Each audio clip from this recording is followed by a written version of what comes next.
All right, so I'm here to talk to you about certification and all of the many hypotheticals that happen with testing as it relates to your certification program.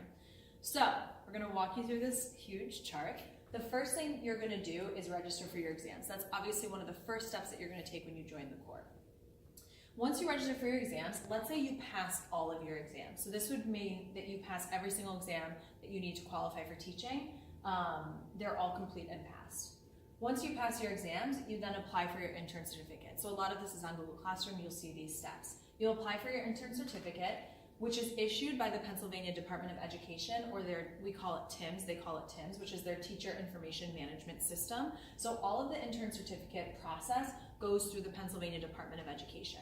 So once you apply, you receive it from the PADOE, and you also will be beginning your certification program either with Relay or with Penn. So you have your intern cert, you begin your certification program. After year one at both Relay and Penn, if you complete and pass your certification program, that includes things like your coursework, observations from your mentors at both Relay and Penn, and also teaching at your school. So all of those things combined mean that you are on your way to your final licensure. For those of you who are attending certification at Penn, if you're just on the certification track, it's only your first year. So once you complete that program, you are eligible to apply for your Instructional 1 license, which is actually your teaching license. So that's the thing that you can walk away with and say, I'm a teacher, I'm licensed in the state of Pennsylvania. You are required to pay for that licensure, again, via TIMS, which is the Department of Education. Once you pay and apply for your license, Penn will recommend you for licensure to the state, and then the Department of Education issues this license. This process can take a few months. So if you complete your program in June, it can take anywhere up to August to have that completed licensure. If you're on the master's track, you will have completed your certification. You'll do the same steps, but you're going to be completing your master's program in year 2. So you would get that process completed at the end of year 2. If you're at Relay, let me switch a little bit. So if you're at Relay, again, you complete the program, you do your coursework, observations, and teaching. Same thing, you're going to pay for your license, and then the program, Relay here, is going to recommend you to the state, and then the Department of Education is going to issue that licensure. So that's what happens when you pass all of your exams. We are now going to talk about what happens if you don't pass all of your exams. And as you can see, there's a lot of hypotheticals we're going to walk through. So again, you're going to start by registering for your initial exams.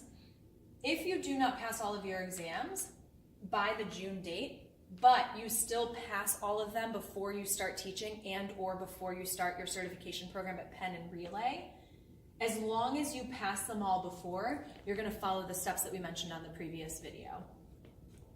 If for some reason you've registered for your exams and you still haven't passed every single required exam in your content area, there's a lot of steps that are going to happen. So let's say you're someone who's registered, you haven't passed all of your exams, you don't pass by the start of your school and or by the start of Penn or Relay. You have to do a few things. The first thing you have to do is gain permission to be on an emergency permit from your school. So your placement school has to agree to put you on an emergency permit. And the reason they have to agree to do this is because they can only accept a certain amount of teachers listed on their emergency permit to remain in compliance with the state. So they would have to approve you being on an emergency permit instead of an intern certificate. Once they approve you on being on, that it's okay to be on an ER permit, you're gonna go ahead and apply for an emergency permit. That application is going to be through the Department of Education on their TIMS website, which is the Teacher Information Management System. So you're going to apply for that emergency permit. During this process, our expectation is to remain in good standing with Penn or Relay and with Teach for America and your school is that you continue taking these unpassed tests so that you can be on the path towards actual licensure. So you're going to be continuing to take the tests, and you're also going to start your certification program at either Penn or Relay. For those of you who are attending Penn, if you have not passed your exams, when you are enrolled on the master's track at Penn, and let's say you don't pass all of your exams by the end of that first year, for your second year, you would have to go ahead and gain permission again to receive an ER permit from your school. And ultimately, if you're on the master's track, you must pass by spring of 2020 in order to actually be recommended for licensure to the Department of Education.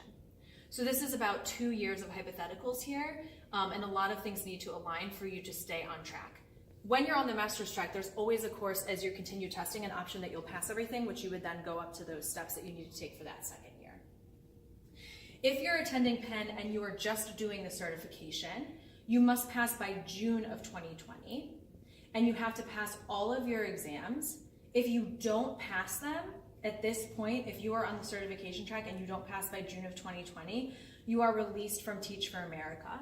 You are allowed to rejoin the Corps in the fall of 2020, but we would have to ensure that you have passed your exams before coming back to the Corps in the fall. So this option would be your certification only and you haven't passed within that first year of teaching, you would be released from Teach for America because we can't keep you on path to be licensed.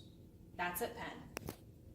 If you are someone who doesn't pass their test, but you're continuing to take them and you're attending Relay, again, for folks who are on the master's track at Relay, you must pass your exams by spring of 2020 in order for the certification program to, again, recommend you for state licensure. So you have until spring 2020 at Relay on the master's track. If you're on the certification track at Relay, you must pass your exams by December 2019. So realistically, you're starting teaching in August. You have until December to pass those exams. You are also a first-time teacher in the first few months of teaching. So just keep that in mind. That's going to be pretty stressful. So we are willing to work with you, but we want to also be clear about the expectations of Relay. If you're on certification only, you need to pass by that December. If you pass everything, you would follow those steps. If you do not pass by December 2019, you have two options for Relay.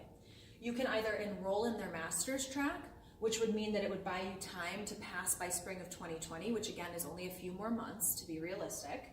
You have that option to enroll, or again, you would be released from the Teach for America Corps in December, and you'd have the option to rejoin in 2020 upon test passage.